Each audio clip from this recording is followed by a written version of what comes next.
بسم اللہ الرحمن الرحیم۔ السلام علیکم۔ آج کی اس ویڈیو میں ہم اصحاب فیل کا واقعہ ملاحظہ کریں گے۔ حضور صلی اللہ علیہ وآلہ وسلم کی پیدائش سے صرف 55 دن پہلے یمن کا بادشاہ ابرہہ ساتھیوں کی فوج لے کر کعبہ ڈھانے کے لیے مکہ پر حملہ آور ہوا تھا۔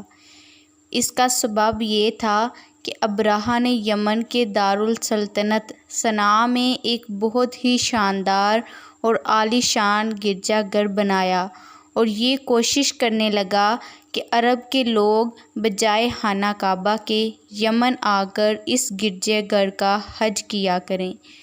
جب مکہ والوں کو یہ معلوم ہوا تو قبلہ کنعان کا ایک شخص غیظ و غضب میں جل بھن کر یمن گیا اور وہاں کے گرجا گھر میں پخانہ بھر کر اس کو نجاست سے لت پت کر دیا۔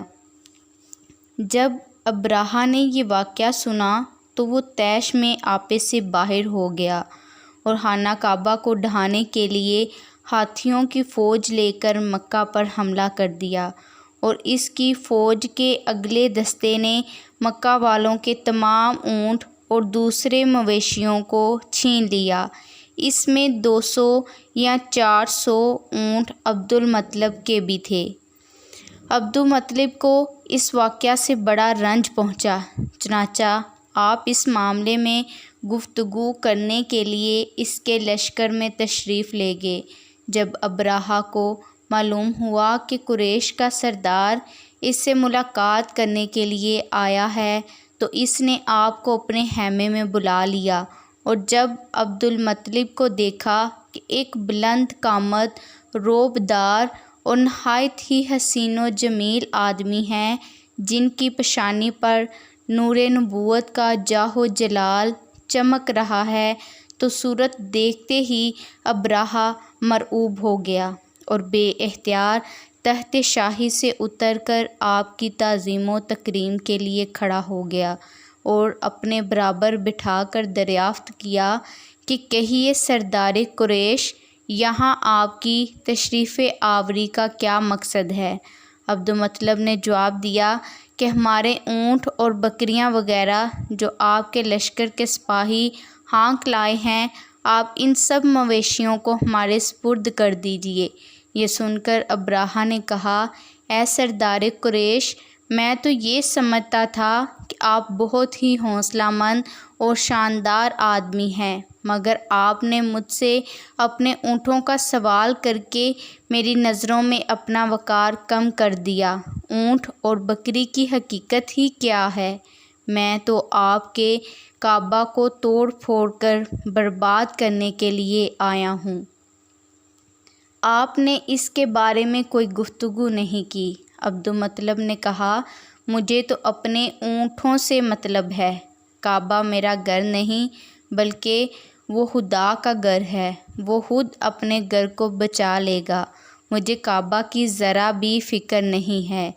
یہ سن کر ابرہہ اپنے فرعونی لہجے میں کہنے لگا، اے سردار مکہ، سن لیجئے، میں کعبہ کو ڈھا کر اس کی اینٹ سے اینٹ بجا دوں گا اور روئے زمین میں اس کا نام و نشان مٹا دوں گا، کیونکہ مکہ والوں نے میرے گرجا گھر کی بڑی بے حرمتی کی ہے، اس لیے میں اس کا انتقام لینے کے لیے کعبہ کو مسمار کر دینا ضروری سمجھتا ہوں۔ عبدالمطلب نے فرمایا، پھر آپ جانیں اور خدا جانے، میں آپ سے سفارش کرنے والا کون؟ اس گفتگو کے بعد ابرہہ نے تمام جانوروں کو واپس کر دینے کا حکم دے دیا اور عبدالمطلب تمام اونٹوں اور بکریوں کو ساتھ لے کر اپنے گھر چلے آئے اور مکہ والوں سے فرمایا کہ تم لوگ اپنے اپنے مال مویشیوں کو لے کر کعبہ سے باہر نکل جاؤ اور پہاڑوں کی چوٹیوں پر چڑھ کر اور دروں میں چھپ کر پناہ لو۔ مکہ والوں سے یہ کہہ کر پھر خود اپنے خاندان کے چند آدمیوں کو ساتھ لے کر خانہ کعبہ میں گئے اور دروازے کا حلہ پکڑ کر انتہائی بے قراری اور گریہ زاری کے ساتھ دربار بارگاہی میں اس طرح دعا مانگنے لگے، اے اللہ، بے شک ہر شخص اپنے اپنے گھر کی حفاظت کرتا ہے، لہٰذا تو بھی اپنے گھر کی حفاظت فرما اور سلیب والوں اور سلیب کے پجاریوں کے مقابلوں میں اپنی عطایت و شعار کی مدد فرما۔ عبدالمطلب نے یہ دعا مانگی اور اپنے خاندان والوں کو ساتھ لے کر پہاڑ کی چوٹی پر چڑھ گئے اور خدا کی قدرت کا جلوہ دیکھنے لگے۔ ابرہہ جب صبح کو کعبہ ڈھانے کے لیے اپنے لشکر جرار اور ہاتھیوں کی قطار کے ساتھ آگے بڑھا اور مقام مغمس میں پہنچا تو خود اس کا ہاتھی، جس کا نام محمود تھا، ایک دم بیٹھ گیا۔ بار بار للکارا مگر ہاتھی نہیں اٹھا۔ اسی حال میں قہر الہی ابابیلیوں کی شکل میں نمودار ہوا اور ننھے ننھے پرندے جھنڈ کے جھنڈ، جن کی چونچ اور پنجوں میں تین تین کنکریاں تھیں، سمندر کی جانب سے حرم کعبہ کی طرف آنے لگے۔ ابابیلوں کے ان دل بادل لشکروں نے ابرہہ کی فوج پر اس زور سے سنگ باری شروع کر دی کہ آن کے آن میں ابرہہ کا لشکر اور اس کے ہاتھیوں کے پرچے اڑ گئے۔